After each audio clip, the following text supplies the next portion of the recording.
সকলকে শুভেচ্ছা জানিয়ে শুরু করছি আজকের আলোচনা পর্ব। আজ শুরু করব কবি যতীন্দ্রনাথ সেনগুপ্তের ঘুমের ঘোরে কবিতার দুটো লাইন দিয়ে। চেরাপুঞ্জির একখানি মেঘ ধার দিতে পারো কবি সাহারার বুকে। কবি যতীন্দ্রনাথ সেনগুপ্ত তার ঘুমের ঘোরে কবিতায় লিখেছিলেন এই দুটি লাইন। তিনি যখন এই কবিতা লিখেছিলেন তখন পৃথিবীর সর্বোচ্চ বৃষ্টিপাত হতো এই চেরাপুঞ্জিতে। অপরদিকে দুই মরুভূমি গোবি ও সাহারা, সেখানে কোনো বৃষ্টিপাত পড়তো না। তাই সেখানে কোনো গাছপালা বা জনবসতি গড়ে ওঠেনি। তাই কবি চেরাপুঞ্জির কাছ থেকে একখানি মেঘ ধার চেয়েছিলেন গোবি সাহারার বুকে একটুখানি বৃষ্টিপাত ঘটানোর জন্য। কেন বললাম এ কথা? তাহলে শুনতে হবে আমার এই ভিডিও শেষ পর্যন্ত।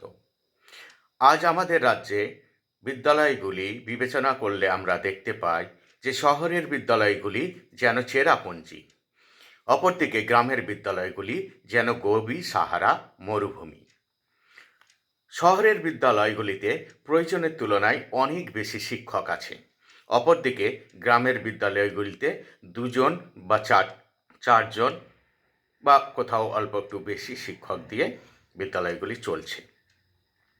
যেখানে শিক্ষক শিক্ষার্থীর অনুপাত 1:30 বা 35 হওয়ার কথা ছিল, সেখানে কোথাও 1:100 বা 150 বা তারও বেশি আমরা লক্ষ্য করছি। অপরদিকে শহরের বিদ্যালয়গুলিতে ঠিক এই চিত্রের উল্টো চিত্র আমরা দেখতে পাচ্ছি। বেশিরভাগ ক্ষেত্রে এই চিত্রটা দেখা যাচ্ছে। অল্প কিছু বিদ্যালয়ে হয়তো এর ব্যতিক্রম ঘটতে পারে। তা কেন ঘটলো এই ধরনের বিষয়টা? মানে শিক্ষক কিভাবে গ্রামের বিদ্যালয়ে কমে গেল, সেদিকে আসা যাক। সর্বশিক্ষা অভিযান যখন চালু হলো তখন গ্রাম এবং শহর উভয় বিদ্যালয়ে শিক্ষার্থীর সংখ্যা বৃদ্ধি পায় এবং কিছু নতুন শূন্যপদ তৈরি করে নিয়োগ করা হয় এবং নিয়োগ করার ফলে সর্বত্রই শিক্ষক সংখ্যাও বৃদ্ধি পেতে থাকে। এরপর শিক্ষার্থীর সংখ্যা বৃদ্ধি পাওয়ায় নতুন করে আবার কিছু বিদ্যালয় খোলা হলো, নতুন কিছু শিক্ষকও সেখানে নিয়োগ করা হলো। কিন্তু এই নিয়োগে ক্ষেত্রে যখন পরিবর্তন করা হলো একটা বিষয়ে, মানে যারা শিক্ষক হিসাবে যোগদান করবেন তাদেরকে যখন বিদ্যালয়ে পছন্দের সুযোগ দেওয়া হলো, তখন গ্রামের স্কুলগুলো এই রোগে আক্রান্ত হয়ে গেল। কেন? তারা শহরের বিদ্যালয়গুলিকে বেছে নিল এবং তারা সেখানে জয়েন করলো। কারণ যত শূন্যপদ তত নিয়োগ হতো না। দ্বিতীয় কথা হলো, শূন্যপদে সংরক্ষণের ব্যাপার থাকে, যেখানে বিশেষ করে এসটি, পিএইচ এই ধরনের কিছু ক্যান্ডিডেট, কিছু এসসি ক্যান্ডিডেট বিশেষ করে সায়েন্সের সাবজেক্ট কিংবা ব্যতিক্রমী সাবজেক্টে পাওয়া দুষ্কর হয়ে পড়ে। তার ফলে সেই সুযোগে মানে সেই আইনের ফলে কি হলো, গ্রামের স্কুলগুলো শিক্ষক পর্যাপ্ত পরিমাণে পেল না, কিন্তু শহরের বিদ্যালয়গুলো যথারীতি ভালো ছেলেরা নিয়ে নিল। এরপর কি হলো, আমরা আর একটা জিনিস লক্ষ্য করলাম। এরপরে সমস্ত মানুষের সন্তান সংখ্যা কমতে থাকলো, মানে একজন দুজনের বেশি তাদের বাচ্চা নিচ্ছে না। আগে যেখানে প্রতিটা মানুষের 4জন 6জন বা 8জন 10জনও আমরা সন্তান লক্ষ্য করেছি, সেখানে এখন বর্তমানে প্রত্যেকের 1-2 বাচ্চা লক্ষ্য করছি। তার ফলে কি হয়েছে, সর্বত্রই কিন্তু ছাত্র সংখ্যা আবার কমে গেল, কিছুটা কমে গেল, কিন্তু কমে যাওয়ার ফলে যে শূন্য পদগুলো তৈরি হয়েছিল সেই শূন্য পদগুলো থেকেই গেল। এর ফলে কি হলো, দীর্ঘদিন ধরে আবার নিয়োগ হলো না। তার ফলে কিছু শিক্ষক যারা রিটায়ার্ড করলো, সেই শূন্য পদগুলো আবার তৈরি হয়ে গেল বছরের পর বছর ধরে, ফলে শূন্যপদ বৃদ্ধি পেতে থাকলো।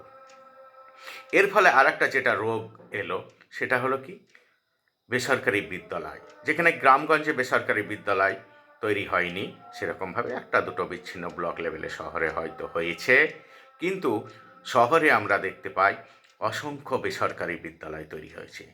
ফলে শহরের যারা অর্থনৈতিকভাবে সচ্ছল পরিবারের সন্তান, তারা ভালো শিক্ষার লাভের উদ্দেশ্যে তাদের সন্তানকে বেসরকারি বিদ্যালয়ে ভর্তি করলো। বেসরকারি বিদ্যালয়ে ভর্তি করার ফলে কি হলো, সেখানে ছাত্র সংখ্যা সরকারি বিদ্যালয়ে কমে গেল, কিন্তু শূন্য পদ কিন্তু থেকেই গেল। সেই শূন্য পদগুলি কিন্তু বন্ধ হলো না। তার ফলে আর একটা রোগ এলো তারপর, যেটা হলো ট্রান্সফার চালু হলো উচ্চশ্রী নাম দিয়ে। আর সেখানে কি হলো, সেই উচ্চশ্রী নামের ট্রান্সফারে অসংখ্য গ্রাম থেকে শিক্ষকরা দলে দলে শহরের দিকে ভিড় করল। অল্প কিছু শিক্ষক তারা নিজের গ্রামে ফিরে গেছে, তারা গ্রামকে ভালোবেসে সেখানে চলে গেলেও অসংখ্য শিক্ষক শহরমুখী হয়ে তারা শহরের বিদ্যালয়ে নিজেদের চাকরিকে পরিবর্তন করে নিয়েছে।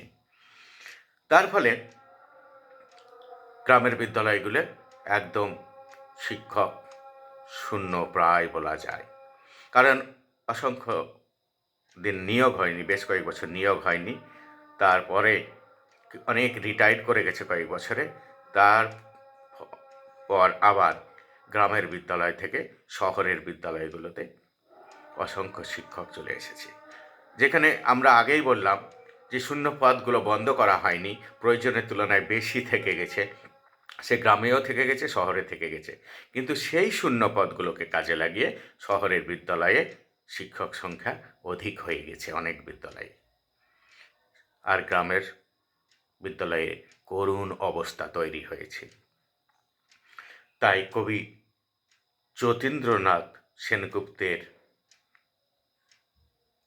মতো আমি বলছি, শহরের বিদ্যালয় থেকে কিছু শিক্ষক ধার দিতে পারো গ্রামের বিদ্যালয়ের বুকে। আমরা চাই এই সারপ্লাস শিক্ষক যেখানে আছে, যেখানে ছাত্র সংখ্যা নেই, সেগুলোকে বন্ধ করে সেই শিক্ষকগুলোকে অতি দ্রুত গ্রামের বিদ্যালয়ে পাঠানো হোক। সরকার এই ব্যাপারে উপযুক্ত পদক্ষেপ গ্রহণ করুক এবং গ্রামের শিক্ষা ব্যবস্থাকে বাঁচিয়ে তুলুক, এই আবেদন রাখছি। আশা করি আপনাদের কথাগুলো ভালো লাগবে। ভালো থাকবেন, সুস্থ থাকবেন।